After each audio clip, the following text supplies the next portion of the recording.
சித்தருக்கெல்லாம் சித்தர் சிவனை போற்றி. நம்மளோட பதிவுகளில் தொடர்ச்சியா 12 ராசிகளுக்குமான ஏப்ரல் மாத ராசி பலன்களை பார்த்துட்டு வரோம்.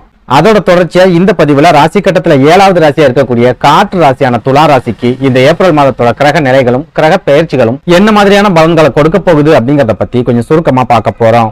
அதனால துளாராசி அன்பர்கள் இந்த வீடியோவை கொஞ்சம் கூட ஸ்கிப் பண்ணாம கடைசி வரைக்கும் முழுமையா பாருங்க. அதுக்கு முன்னாடி நம்ம சேனல் நீங்க இப்பதான் முறையா பாக்குறீங்க அப்படின்னா தயவு செஞ்சு சப்ஸ்கிரைப் பண்ணிக்கோங்க. வீடியோ பிடிச்சிருந்தா மறக்காம அந்த லைக் பட்டனையும் தட்டி விட்டுருங்க. அதை விட முக்கியமா உங்களை மாதிரியே போராட்டமான ஒரு வாழ்க்கையை வாழ்ந்துட்டு வரக்கூடிய துளாராசிக்காரங்க உங்க நட்பு வட்டாரத்திலேயோ அல்லது சொந்த பந்தத்திலேயோ இருக்காங்க அப்படின்னா அவங்களுக்கு இந்த வீடியோவை மறக்காம ஷேர் பண்ணி விட்டுருங்க. துளாராசியை பொறுத்த வரைக்கும் கடந்து போன மார்ச் மாதம் ஒரு மந்தமான மாதமா கடந்து போயிருக்கு அப்படின்னு சொல்லலாம். பெரிய அளவுக்கு இவங்க வாழ்க்கையில மாற்றங்களை கொடுக்காத ஒரு மாதமாவும் கடந்த மார்ச் மாதம் இருந்திருக்கு. குறிப்பிட்டு சொல்லணும் அப்படின்னா ஒவ்வொரு மாசமும் நம்ம வாழ்க்கையில ஏதாவது மாற்றங்கள் வந்துராதா அப்படின்னு பெரும்பாலான துளாராசிக்காரங்க எதிர்பார்த்துக்கிட்டே தான் இருக்காங்க.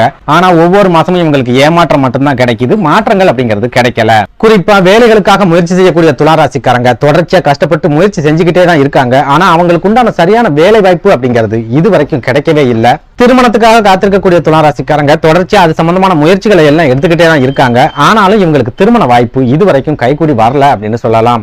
சுருக்கமா சொல்லணும் அப்படின்னா இவங்க எந்த ஒரு காரியத்துல இறங்கினாலும் தொடர்ச்சியான தடைகள் தாமதங்கள் அப்படிங்கிறது இப்போ வரைக்கும் தொடர்ந்துகிட்டே தான் இருக்கு. கடந்த மார்ச் மாசத்துலயும் அதே மாதிரி தொடர்ச்சியான தடைகளையும் தாமதங்களையும் பெரும்பாலான துளாராசிக்காரங்க சந்திச்சிருக்காங்க அப்படின்னு சொல்லலாம். பொதுவா துளாராசிக்காரங்களோட வாழ்க்கையை நம்ம எடுத்துக்கிட்டோம் அப்படின்னாலே இவங்க கஷ்டப்பட்டு உழைக்கிறாங்க அப்படின்னா அந்த உழைப்புக்குண்டான பலன் அப்படிங்கிறது இவங்களுக்கு கண்டிப்பா கிடைக்கும். அதே நேரம் திடீர் அதிர்ஷ்டங்கள், திடீர் யோகங்கள், திடீர் முன்னேற்றங்கள் இந்த மாதிரியான விஷயங்கள் எதுவுமே பெரும்பாலும் துளாராசிக்காரங்களோட வாழ்க்கையில கிடைக்காது அப்படின்னு சொல்ல முடியும். எதனால இப்படி சொல்றேன் அப்படின்னா துளாராசிக்காரங்களை பொறுத்த வரைக்கும் சின்ன வயசுல இருந்தே இவங்க எது மேலலாம் ஆசைப்படுறாங்களோ அது எதுவுமே இவங்களுக்கு அவ்வளவு சுலபத்துல கிடைச்சிருக்காது. ரொம்ப பெரிய நெருக்கடிகள் போராட்டங்களுக்கு அப்புறமா தான் ஆசைப்பட்டதை இவங்களால அடைய முடியும். சுருக்கமா சொல்லணும் அப்படின்னா இவங்க ஒரு விஷயத்து மேல ஆசைப்படுறாங்க அப்படின்னா கடினமா முயற்சிகளை செஞ்சா மட்டும்தான் இவங்களால அந்த விஷயத்தை அடைய முடியும். ஒரு சில ராசிக்காரங்களுக்கு கிடைக்கிற மாதிரி அதிர்ஷ்டத்தாலேயோ அல்லது யோகத்தாலேயோ இவங்க ஆசைப்பட்ட எதுவுமே இவங்களுக்கு கிடைக்காது. அப்படி பார்க்கும்போது கடந்த மார்ச் மாதத்தை எடுத்துக்கிட்டோம் அப்படின்னா கஷ்டப்பட்டு முயற்சி செஞ்ச துளாராசிக்காரங்களுக்கு ஒரு சில வாய்ப்புகள் அப்படிங்கிறது கண்டிப்பா கிடைச்சிருக்கும். அதே நேரம் பெரும்பாலான துளாராசிக்காரங்களுக்கு கைகளுக்கு கிடைக்க வேண்டிய வாய்ப்புகள் கடைசி நேரத்துல கை நழுவி போயிருக்கும்.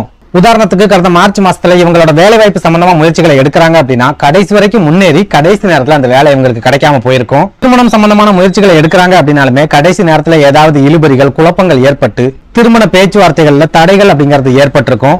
வெளிநாட்டு வேலைகள் அல்லது அரசு வேலைகளுக்கு முயற்சி செய்யறாங்க அப்படின்னாலுமே கடைசி நேரத்துல ஏதாவது ஒரு குழப்பங்கள் அப்படிங்கிறது கண்டிப்பா ஏற்பட்டிருக்கும். இதனாலதான் நான் ஆரம்பத்திலேயே கடந்த மார்ச் மாதம் ஒரு மந்தமான மாதமா கடந்து போயிருக்கு அப்படின்னு சொல்லியிருந்தேன். இதுல துளாராசிக்காரங்க ஆறுதல் அடையக்கூடிய ஒரு சில விஷயங்கள் என்ன அப்படின்னா கடந்த மார்ச் மாசத்துல இவங்களுக்கு பெரிய அளவுல உடல் ஆரோக்கிய பாதிப்புகள் அப்படிங்கிறது இருந்திருக்காது.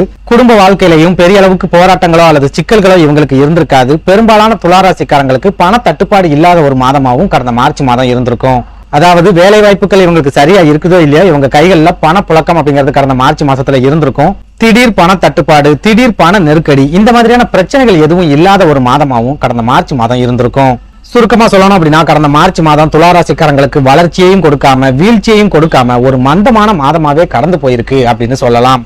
இப்படி ஒரு சூழல்ல இந்த ஏப்ரல் மாதத்தோட கிரக நிலைகளாவது துளாராசிக்காரங்களோட வாழ்க்கையில ஏதாவது மாற்றத்தை ஏற்படுத்துமா, முன்னேற்றங்களை கொண்டு வருமா அப்படிங்கறத பத்தி பார்க்கலாம். அதுலயே முக்கியமா இந்த ஏப்ரல் மாசத்துல கிட்டத்தட்ட 12 வருஷத்துக்கு அப்புறமா குருவும் சூரியனும் ஒன்னா இணையக்கூடிய அற்புதமான கிரக சேர்க்கை நடக்க இருக்குது. இந்த கிரக சேர்க்கை துளாராசிக்காரங்களுக்கு என்ன மாதிரியான யோகங்களை கொடுக்க போகுது அப்படிங்கறத பத்தியும் இந்த பதிவுல பார்க்கலாம். அந்த வகையில இந்த ஏப்ரல் மாதத்தோட கிரக நிலைகளை ஆராய்ச்சி பார்க்கும்போது துளாராசிக்காரங்களுக்கு நெருக்கடிகளை ஏற்படுத்தி அதுக்கப்புறமா வெற்றிகளை கொடுக்கக்கூடிய ஒரு மாதமாவே இந்த ஏப்ரல் மாதம் இருக்க போகுது. அதாவது இந்த ஏப்ரல் மாசத்தோட தொடக்கத்துல உங்க ராசிக்கு 6வது வீடான மீன ராசியில சூரியன், சுக்கிரன், ராகு அப்படின்னு 3 கிரகங்கள் ஒன்னா சேர்ந்து சஞ்சாரம் பண்றாங்க. 6வது வீடு அப்படிங்கிறது உங்களோட எதிரிகள், நோய்கள், உங்களோட கடன்கள், கடன் சம்பந்தமான நெருக்கடிகள் இதையெல்லாம் குறிக்கக்கூடிய ஸ்தானமா இருக்கிறதால அந்த ஸ்தானத்துல 3 கிரகங்கள் ஒன்னா இணையும் போது எதிரிகள் மூலமா ஒரு சில நெருக்கடிகள் அப்படிங்கிறது உங்களுக்கு கண்டிப்பா ஏற்படும். குறிப்பா சொந்த தொழில் அல்லது வியாபாரம் செஞ்சுட்டு வரவங்களுக்கு புதுசா எதிரிகள் உருவாவாங்க. அவங்களை சமாளிக்கிறதுக்கே பெரிய அளவுல நீங்க போராட்டங்களை நடத்த வேண்டியிருக்கும். அதே போல உத்தியோகத்துல இருக்கிற துளாராசிக்காரங்களை எடுத்துக்கிட்டோம் அப்படின்னா நீங்க வேலை பார்க்கக்கூடிய இடத்துல யாரெல்லாம் நண்பர்கள் நினைச்சீங்களோ அவங்க எல்லாமே இந்த மாதத்துல எதிரிகளா மாறுவாங்க. உங்களுக்கு எதிராக ஒரு சில காரியங்கள்ல ஈடுபடுவாங்க. உங்களை எப்படியாவது வீழ்த்திடணும் அல்லது விரட்டிடணும் அப்படிங்கிற ஒரு குறிக்கோளோட அவங்க எல்லாரும் செயல்படுவாங்க. இதனால உத்தியோகத்துல இருக்கிற துளாராசிக்காரங்களா இருந்தாலும் சரி, சொந்த தொழில் செய்யக்கூடியவங்களா இருந்தாலும் சரி, இந்த ஏப்ரல் மாசத்துல கண்டிப்பா உங்களுக்கு நெருக்கடிகள் அப்படிங்கிறது இருக்கத்தான் செய்யும். அதுலயும் முக்கியமா நீங்க தொழில சோம்பேறித்தனமா இருந்தாலோ அல்லது கவனக்குறைவா இருந்தாலோ உங்களோட எதிரிகள் உங்களை வீழ்த்துறதுக்கு கூட இந்த ஏப்ரல் மாசத்துல அதிகமான வாய்ப்புகள் இருக்கு. அதனால துளாராசிக்காரங்க இந்த ஏப்ரல் மாசத்துல சொந்த தொழில் செஞ்சுக்கிட்டு இருந்தாலும் சரி, உத்தியோகத்துல இருந்தாலும் சரி, அல்லது வியாபாரம் பார்த்துக்கிட்டு இருந்தாலும் சரி, ரொம்பவே கவனமாவும் எச்சரிக்கையாவும் இருங்க. வெளுத்ததெல்லாம் பால் அப்படின்னு நினைக்காதீங்க. உங்களை சுத்தி இருக்கிறவங்க பூரா துரோகிகள் அப்படிங்கறத மனசுல வச்சுக்கோங்க. அதே போல இந்த ஏப்ரல் மாசத்துல பணம் சம்பந்தமான விஷயங்கள்ல யாரை நம்பியும் பொறுப்புகளை ஒப்படைக்காதீங்க. பணம் கொடுக்கறதா இருந்தாலும் சரி, வாங்குறதா இருந்தாலும் சரி, உங்களோட கண்காணிப்புலயே நடக்கிற மாதிரி பாத்துக்கோங்க. என்னோட நண்பன் தானே, என்னோட சொந்தக்காரன் தானே அப்படின்னு நம்பி பணத்தை ஒப்படைச்சிட்டு அதுக்கப்புறமா ஏமாற்றத்தை சந்திக்காதீங்க. அதே போல சூரியன் மற்றும் ராகுவோட இணைஞ்சு உங்க ராசியோட அதிபதியான சுக்கிர பகவானும் இந்த ஏப்ரல் மாசத்துல 6வது வீட்டுல இருக்கிறதால மாற்று பாலினத்தை சேர்ந்தவங்க மூலமா நீங்க ஒரு சில ஏமாற்றங்களை சந்திக்கிறதுக்கும் நெருக்கடிகளை சந்திக்கிறதுக்கும் அதிகமான வாய்ப்புகள் இருக்கு. அதாவது நீங்க ஆண்களா இருந்தா பெண்கள் மூலமாவும், பெண்களா இருந்தா ஆண்கள் மூலமாவும் ஒரு சில தவிர்க்க முடியாத நெருக்கடிகள் அப்படிங்கிறது இந்த ஏப்ரல் மாசத்துல ஏற்படும். இது மூலமா ஒரு சில துளாராசிக்காரங்க அவமானங்களை சந்திக்கிறதுக்கு கூட இந்த ஏப்ரல் மாசத்துல அதிகமான வாய்ப்புகள் இருக்கு.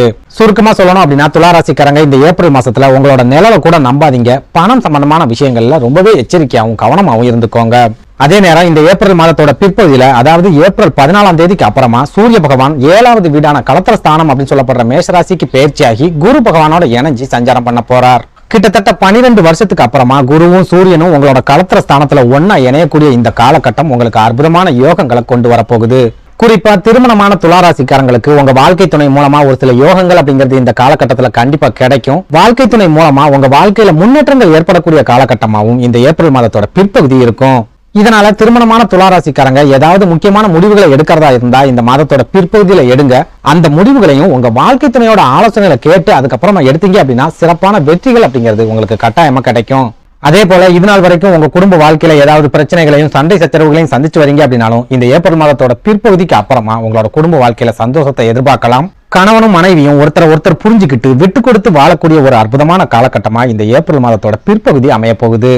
இது கூடவே திருமணமாகி குழந்தை பாக்கியம் இல்லாம தவிச்சிட்டு இருக்கக்கூடிய தம்பதிகளுக்கும் குரு சூரியன் சேர்க்கை ரொம்ப பெரிய அற்புதமான யோகங்களை கொடுக்க போகுது. அதாவது குருவும் சூரியனும் இணையக்கூடிய இந்த காலகட்டம் உங்களுக்கு குழந்தை பாக்கியத்தை ஏற்படுத்தி கொடுக்கும். குழந்தை பாக்கியம் சம்பந்தமா நீங்க எடுக்கக்கூடிய முயற்சிகள்ல உங்களுக்கு சிறப்பான வெற்றிகளையும் கொடுக்கும். அடுத்ததா குருவும் சூரியனும் இணையக்கூடிய இந்த காலகட்டத்துல உங்களோட தன்னம்பிக்கை அப்படிங்கிறது 2 மடங்கு அதிகரிக்கும். உங்களோட பலம் என்ன அப்படிங்கறத நீங்க ரொம்ப சுலபமா புரிஞ்சுக்குவீங்க. அடுத்ததா இந்த ஏப்ரல் மாசத்தை பொறுத்த வரைக்கும் செவ்வாயும் சனியும் இணைஞ்சி 5வது வீடான கும்பராசியில சஞ்சாரம் பண்றாங்க.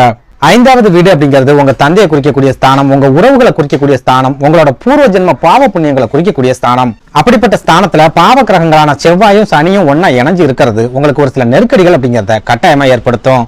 குறிப்பா உங்களோட தந்தை மூலமா உங்களுக்கு ஒரு சில நெருக்கடிகள் அப்படிங்கிறது ஏற்படலாம். தந்தை மூலமா எந்த விதமான உதவிகளோ அல்லது பிரயோஜனமோ கிடைக்காம போகலாம். சொந்த பந்தங்கள் மூலமா ஒரு சில பிரச்சனைகள் அப்படிங்கிறது உங்களுக்கு ஏற்படலாம். சொந்த பந்தங்கள் உங்களுக்கு துரோகங்களை செய்யலாம். அதுலயும் முக்கியமா தந்தை வழி சொந்தங்கள் மூலமா நீங்க ஒரு சில தவிர்க்க முடியாத சிக்கல்களை சிக்கிக்கிறதுக்கு கூட இந்த ஏப்ரல் மாசத்துல அதிகமான வாய்ப்புகள் இருக்கு. அதனால துளாராசிக்காரங்க சொந்த பந்தங்கள் கிட்ட பேசும்போது ரொம்பவே எச்சரிக்கையாகவும் கவனமாகவும் பேசுங்க. உங்களோட ரகசியங்களை எந்த காரணத்தை கொண்டும் சொந்த பந்தங்கள் கிட்ட தெரியப்படுத்தாதீங்க. இன்னும் புரியுற மாதிரி சொல்லணும் அப்படின்னா பெரும்பாலான துளாராசிக்காரங்களுக்கு இந்த ஏப்ரல் மாசத்துல ஏதாவது பிரச்சனைகள் வருது அப்படின்னா அது கண்டிப்பா உங்க சொந்த பந்தங்கள் மூலமா தான் வரும். அதனால துளாராசிக்காரங்க இந்த ஏப்ரல் மாசத்துல சொந்த பந்தங்கள் கிட்ட ரொம்பவே எச்சரிக்கையாகவும் கவனமாகவும் இருங்க. ரொம்ப நெருங்கி அவங்க கிட்ட பழகாதீங்க. சுருக்கமா சொல்லணும் அப்படின்னா இந்த ஏப்ரல் மாசத்துல துளாராசிக்காரங்களுக்கு எதிரிகளோட தொல்லை 2 மடங்கு அதிகரிக்கும். அதே சமயம் எதிரிகளை வீழ்த்தி நீங்க வெற்றிகளை அடையக்கூடிய காலகட்டமாகவும் இந்த ஏப்ரல் மாதம் இருக்கும். நன்றி, வணக்கம்.